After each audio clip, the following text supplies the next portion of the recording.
வணக்கம். வியோம்பேதா astrology nexus நிகழ்ச்சிக்கு உங்களை மனமார வரவேற்கின்றோம். இந்த நவம்பர் மாதத்தில் விண்மீன்கள் மற்றும் கிரகங்கள் நிகழ்த்தும் சிறப்பான இயக்கங்கள் உங்கள் வாழ்வில் புதிய அனுபவங்களையும் சாத்தியங்களையும் உருவாக்குகின்றன. பாரம்பரிய வேத ஜோதிட கோட்பாடுகள் மற்றும் அறிவியல் முறைகளின் அடிப்படையில் இந்த வீடியோவில் உங்களுக்கான ஜோதிட நிலைமையை வழங்குகிறோம். இந்த பகுப்பாய்வில் உங்கள் விருச்சிகம் ராசியின் ஒவ்வொரு நட்சத்திரமும் வெளிப்படுத்தும் தனித்துவமான ஆற்றலை ஆராய்ந்து இந்த மாத கிரக இயக்கங்கள் உங்கள் வாழ்க்கையில் எவ்வாறு புதிய வாய்ப்புகளை திறக்கின்றன என்பதையும் காண்போம். வீடியோவை முழுமையாக கேட்கும்போது இந்த மாதத்தின் சாத்தியங்களைப் பற்றிய தெளிவான பார்வை உங்களுக்கு கிடைக்கும். விண்மீன்கள் பேசட்டும், கிரகங்கள் வழிகாட்டட்டும், காலம் அமைதியுடன் இணங்கட்டும். விருச்சிகம் ராசியின் கீழ் 3 நட்சத்திரங்கள் அமைந்துள்ளன. ஒவ்வொரு நட்சத்திரமும் தனித்துவமான குணநலன்களையும் அனுபவங்களையும் வழங்குகின்றன. விசாகம் 4ஆம் பாதத்தில் பிறந்தவர்களுக்கு இந்த மாதம் ஆன்மீக விழிப்புணர்வு அதிகரிக்கும் காலம்.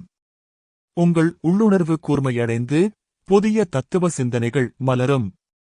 எனினும் தொடர்பாடல் விஷயங்களில் தெளிவு அவசியம். அனுஷம் நட்சத்திரத்தில் பிறந்தவர்கள் படைப்பாற்றல் மிகுந்த காலகட்டத்தை அனுபவிப்பர்.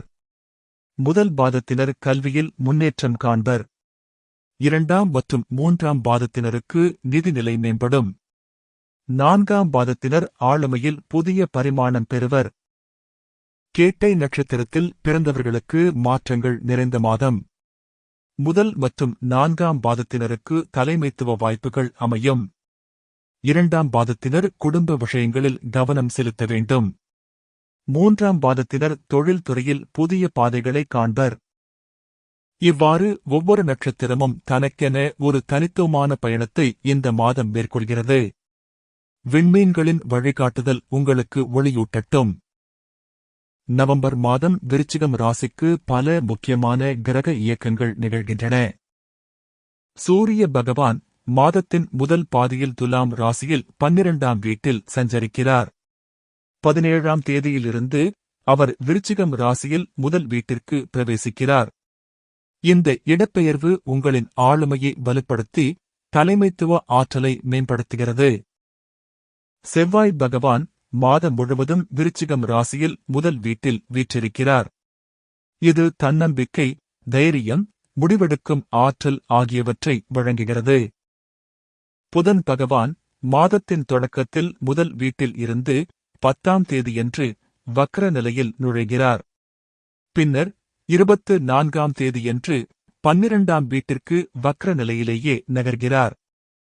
சுக்கிர பகவான் மாத தொடக்கத்தில் 11ஆம் வீட்டில் இருந்து 3ஆம் தேதியன்று 12ஆம் வீட்டிற்கும் 27ஆம் தேதியன்று முதல் வீட்டிற்கும் இடம்பெயர்கிறார். குரு பகவான் கடகம் ராசியில் 9ஆம் வீட்டில் அமர்ந்து 12ஆம் தேதியிலிருந்து வக்ர கதியில் பயணிக்கிறார். சனி பகவான் மீனம் ராசியில் 5ஆம் வீட்டில் வக்ர நிலையில் இருந்து 28ஆம் தேதியன்று மார்க்க நிலையை அடைகிறார். ராகு பகவான் கும்ப ராசியில் 4ஆம் வீட்டிலும், கேது பகவான் சிம்ம ராசியில் 10ஆம் வீட்டிலும் வக்ர நிலையில் மாதம் முழுவதும் அமர்ந்திருக்கின்றனர். இவ்வாறு கிரகங்களின் புனித சஞ்சாரம் உங்கள் வாழ்வில் புதிய வாயில்களை திறக்கிறது. நவம்பர் மாதம் விருச்சிகம் ராசியினருக்கு தொழில் துறையில் வலுவான காலகட்டம். செவ்வாய் பகவான் உங்கள் ராசியிலேயே வீற்றிருப்பதால் முடிவுகளில் தெளிவும் தைரியமும் நிறைந்திருக்கும். புதிய முயற்சிகளை தொடங்க உகந்த நேரம் இது. மேலும் குரு பகவான் தர்மஸ்தானத்தில் அமர்ந்து அருள்பாலிப்பதால் அதிர்ஷ்டம் உங்கள் பக்கம் நிற்கிறது. எனினும் புதன் பகவான் வக்ரகதியில் பயணிக்கும் காலத்தில் ஒப்பந்தங்கள் மற்றும் பணப்பரிமாற்றங்களில் விழிப்புணர்வு அவசியம். முக்கிய ஆவணங்களை இருமுறை சரிபார்த்து கையொப்பமிடுங்கள். தொழில்நுட்ப விஷயங்களில் காப்பு நகல்கள் எடுத்து வைப்பது நல்லது. சுக்கிர பகவான் மாத இறுதியில் உங்கள் ராசிக்கு வருகை தருவதால் கலை மற்றும் படைப்பாற்றல் துறையினருக்கு புதிய வாசல்கள் திறக்கும். சனி பகவான் புத்திரஸ்தானத்தில் நேர்கதியை அடைவதால் நீண்டகால திட்டங்கள் உறுதி பெறும். அதே சமயம் கேது பகவான் கர்மஸ்தானத்தில் அமர்வதால் தொழிலில் எதிர்பாராத திருப்பங்கள் நிகழலாம். நிதி விஷயத்தில் மாதத்தின் தொடக்கம் நிதானமாக இருந்தாலும் சூரிய பகவான் உங்கள் ராசியில் பிரகாசிக்கும் போது பொருளாதார நிலை மேம்படும். முதலீடுகளில் நிபுணர் ஆலோசனை பெற்று செயல்படுங்கள். கடன் வாங்குவதை இக்காலத்தில் தவிர்ப்பது நலம். இவ்வாறு கிரகங்களின் கருணையால் உங்கள் தொழில் மற்றும் நிதி வாழ்வில் புதிய வளர்ச்சி காணப்படும். நவம்பர் மாதம் விருச்சிகம் ராசியினருக்கு உடல் நலத்தில் விழிப்புணர்வு தேவைப்படும் காலம். செவ்வாய் பகவான் உங்கள் ராசியிலேயே வீற்றிருப்பதால் உடல் ஆற்றல் பொங்கி வழியும். எனினும் இந்த ஆற்றலை சரியாக வழிநடத்த வேண்டும். இல்லையெனில் உணர்ச்சிவசப்படுதல் அல்லது அவசரச் செயல்கள் ஏற்படலாம். உடற்பயிற்சி மற்றும் யோகா தினமும் செய்வது நலம் பயக்கும். சனி பகவான் புத்திரஸ்தானத்தில் அமர்வதால் உடல் மற்றும் மன சமநிலையில் கவனம் செலுத்துங்கள். வழக்கமான மருத்துவ பரிசோதனைகள் அவசியம். மன அழுத்தத்தை குறைக்க தியானம் மற்றும் மூச்சுப் பயிற்சி மேற்கொள்ளலாம். புதன் பகவான் வக்ர கதியில் செல்லும் காலத்தில் நரம்பு சோர்வும் தூக்கத்தில் மாற்றமும் ஏற்படலாம். மாதத்தின் நடுப்பகுதியில் உடல் ஓய்வுக்கு முன்னுரிமை கொடுங்கள். அவசர பயணங்களை தவிர்க்கவும். கூர்மையான பொருட்களை கையாளும் போது கவனம் தேவை. உடல் அசௌகரியம் ஏதேனும் தோன்றினால் உடனடியாக மருத்துவ ஆலோசனை பெறுங்கள். சூரிய பகவான் உங்கள் ராசிக்கு வருகையில் உயிர் சக்தி மேம்படும். அதே சமயம் அதிக உழைப்பை தவிர்க்கவும். சமச்சீர் உணவு, போதுமான நீர் அருந்துதல், முறையான ஓய்வு ஆகியவை முக்கியம். மூலிகை பானங்கள் ஆரோக்கியத்திற்கு உதவும். இவ்வாறு கிரகங்களின் அருளுடன் சுய கவனிப்பின் மூலம் நல்வாழ்வு பேணுங்கள். குடும்ப உறவுகளில் இந்த மாதம் பல்வேறு அனுபவங்கள் காத்திருக்கின்றன. செவ்வாய் பகவான் உங்கள் ராசியில் வீற்றிருப்பதால் உங்கள் தன்னம்பிக்கை பொங்கி வழியும். எனினும் இந்த உறுதி சில சமயங்களில் குடும்ப உறுப்பினர்களுடன் கருத்து வேறுபாடுகளை உருவாக்கலாம். பொறுமையுடன் உரையாடுவது அவசியம். சுக்கிர பகவான் மாதத்தின் பெரும்பகுதி 12ஆம் வீட்டில் சஞ்சரிப்பதால் அன்பு உறவுகளில் சிறு தவறான புரிதல்கள் ஏற்படலாம். தெளிவான பேச்சு இன்றியமையாதது. புதன் பகவான் வக்ர கதியில் செல்லும் காலத்தில் வார்த்தைகள் தவறாக விளங்கிக் கொள்ளப்படலாம். முக்கிய விஷயங்களை நேருக்கு நேர் பகிர்வது நலம். திருமணமானவர்களுக்கு ராகு பகவான் சுகஸ்தானத்தில் அமர்வதால் இல்லத்தில் அமைதி குலையலாம். துணைவருடன் அன்பான நேரத்தை செலவிடுங்கள். சிறு பரிசுகள் பரிமாறுவது உறவை இனிமைப்படுத்தும். குடும்ப முடிவுகளில் அனைவரின் கருத்தையும் மதியுங்கள். குழந்தைகளுடன் கனிவாக பழகுங்கள். பெற்றோர் மற்றும் பெரியவர்களிடம் மரியாதையுடன் நடந்து கொள்ளுங்கள். குரு பகவான் தர்மஸ்தானத்தில் அருள் பாலிப்பதால் அவர்களின் வழிகாட்டுதல் மதிப்புமிக்கதாக இருக்கும். உடன்பிறப்புகளுடன் நிதி விஷயங்களில் வெளிப்படையாக இருங்கள். குடும்ப நிகழ்வுகளில் பங்கேற்பது பந்தத்தை பலப்படுத்தும். மாத இறுதியில் சுக்கிர பகவான் உங்கள் ராசிக்கு வருகை தருவதால் உறவுகளில் இனிமை மீண்டும் மலரும். அன்பின் சக்தி உங்கள் இல்லத்தை ஒளிமயமாக்கட்டும். நவம்பர் மாதம் உங்கள் சமூக வட்டத்தை விரிவுபடுத்த சிறந்த காலம். குரு பகவான் தர்மஸ்தானத்தில் அமர்ந்து அருள்பாலிப்பதால் புதிய நண்பர்களும் வழிகாட்டிகளும் உங்கள் வாழ்வில் நுழைவர். இவர்கள் உங்கள் நீண்டகால கனவுகளுக்கு துணையாக அமைவர். இணைய வெளியிலும் உங்கள் தாக்கத்தை விரிவுபடுத்தலாம். தொழில்முறை உறவுகளை வளர்க்க உகந்த நேரம் இது. கூட்டங்கள், கருத்தரங்குகளில் கலந்து கொள்ளுங்கள். உங்கள் திறமைகளை வெளிச்சத்திற்கு கொண்டுவரும் வாய்ப்புகளை தழுவுங்கள். செவ்வாய் பகவான் உங்கள் ராசியிலேயே வீற்றிருப்பதால் தலைமைத்துவ பொறுப்புகள் தேடி வரும். குழு முயற்சிகளில் உங்கள் பங்களிப்பு பாராட்டப்படும். மூலோபாய திட்டமிடலுக்கு சனி பகவான் புத்திரஸ்தானத்தில் நேர்கதியை அடைவது வலுவான அடித்தளம் அமைக்கிறது. நீண்டகால இலக்குகளை தெளிவாக வகுத்து படிப்படியாக செயல்படுத்துங்கள்.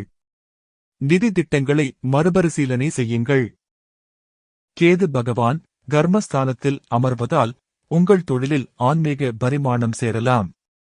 சமூக சேவையில் ஈடுபடுவது உள்ளத்திற்கு நிறைவு தரும். புதிய கலைகளை கற்று உங்கள் அனுபவங்களை பிறருடன் பகிர்ந்து கொள்ளுங்கள். கிரகங்களின் ஆசியால் உங்கள் சமூக செல்வாக்கும் வாழ்க்கை திட்டங்களும் மலரட்டும். நவம்பர் மாதம் விருச்சிகம் ராசியினருக்கு ஆன்மீக முன்னேற்றத்திற்கான பொற்காலம். குரு பகவான் தர்மஸ்தானத்தில் அமர்ந்து வக்ர கதியில் இருந்தாலும் அவரது கருணை உங்களை வழிநடத்துகிறது. தினசரி வழிபாடு, தியானம், ஜபம் ஆகியவற்றில் ஒழுங்காக ஈடுபடுங்கள். கேது பகவான் கர்மஸ்தானத்தில் அமர்வது உங்கள் ஆன்மீக தேடலை ஆழப்படுத்துகிறது. உலக வெற்றிகளை விட உள்ளார்ந்த நிறைவே முக்கியம் என்ற உணர்வு வலுப்பெறும். இறைவனுடன் நேரடி தொடர்பை நாடுங்கள். புனித தலங்களுக்கு சென்று வழிபடுவது மன அமைதி தரும். ஆன்மீக நூல்கள் படிப்பது ஞானத்தை விரிவாக்கும். சூரிய பகவான் உங்கள் ராசிக்கு வருகை தருவது உள்ளொளியை வெளிப்படுத்துகிறது. சூரிய நமஸ்காரம் தினமும் செய்வது உடல் மன நலனை மேம்படுத்தும். காயத்ரி மந்திரம், ஆதித்ய ஹிருதயம் போன்றவற்றை ஓதலாம். செவ்வாய் பகவான் உங்கள் ராசியிலேயே வீற்றிருப்பதால் ஹனுமான் வழிபாடு சிறப்பு பலன் தரும். சனி பகவான் புத்திரஸ்தானத்தில் நேர்கதி அடைவதால் சனீஸ்வர வழிபாடு நன்மை பயக்கும். தேவையில் உள்ளவர்களுக்கு உணவு, உடை வழங்குவது புண்ணியம் சேர்க்கும். தர்ம நூல்களின் பொருளை சிந்தித்து செயல்படுங்கள். யோகா மற்றும் மூச்சு பயிற்சி கற்றுக்கொள்ளுங்கள். தியான பயிற்சி மன ஒருமைப்பாட்டை வழங்கும். நவம்பர் 5ஆம் தேதி அன்று ஐப்பசி மாத முழுமதி நிகழ்கிறது. இந்த புண்ணிய நாளில் இறைவனை நினைவுகூர்தல், ஜபம், தீபம் ஏற்றுதல், தானம், தவம் போன்ற பாரம்பரிய ஆன்மீக செயல்களில் விரும்பினால் மனப்பூர்வமாக ஈடுபட பரிசீலிக்கலாம். நவம்பர் 20ஆம் தேதி அன்று கார்த்திகை அமாவாசை நிகழ்கிறது. முன்னோர்களின் சாந்திக்காக நீர் வழிபாடு, ஆன்மீக வழிபாடுகள், தீர்த்த யாத்திரை, தான தர்மங்கள் போன்ற புண்ணிய செயல்களில் மனப்பூர்வமாக ஈடுபட பரிசீலிக்கலாம். நவம்பர் மாதம் விருச்சிகம் ராசியினருக்கு மாற்றங்களும் வாய்ப்புகளும் கைகோர்க்கும் காலம். செவ்வாய் பகவான் உங்கள் ராசியிலேயே வீற்றிருப்பதாலும் சூரிய பகவான் மாத நடுவில் உங்கள் ராசிக்கு வருகை தருவதாலும் தன்னம்பிக்கையும் தலைமைத்துவ ஆற்றலும் பொங்கி வழியும். தொழிலில் முன்னேற்றம், சமூக அங்கீகாரம், ஆன்மீக உயர்வு ஆகியவை உங்களை நோக்கி வரும். எனினும் புதன் பகவான் வக்ர கதியில் செல்வதும் கேது பகவான் கர்மஸ்தானத்தில் அமர்வதும் சில சவால்களை முன்வைக்கின்றன. தொடர்பாடலில் தெளிவு, முடிவுகளில் நிதானம், உறவுகளில் புரிதல் ஆகியவை அவசியம். குரு பகவான் தர்மஸ்தானத்திலிருந்து அருள் பாலித்து சரியான பாதையில் வழிநடத்துவார். உடல் நலத்தில் கவனம், நிதியில் திட்டமிடல், குடும்பத்தில் பொறுமை இவையே இந்த மாதத்தின் வெற்றிக்கான திறவுகோல்கள். ஆன்மீக வழிபாடுகள் மன அமைதியையும் தெளிவையும் வழங்கும்.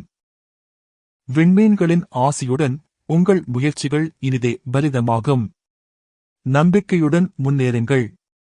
கிரகங்களின் கருணை உங்கள் வழியை ஒளிமயமாக்கட்டும்.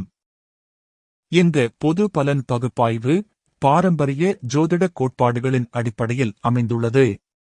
கிரகங்களின் இயக்கங்களை நம்பிக்கையுடன் ஏற்று மனதில் உறுதியுடன் செயல்படுங்கள்.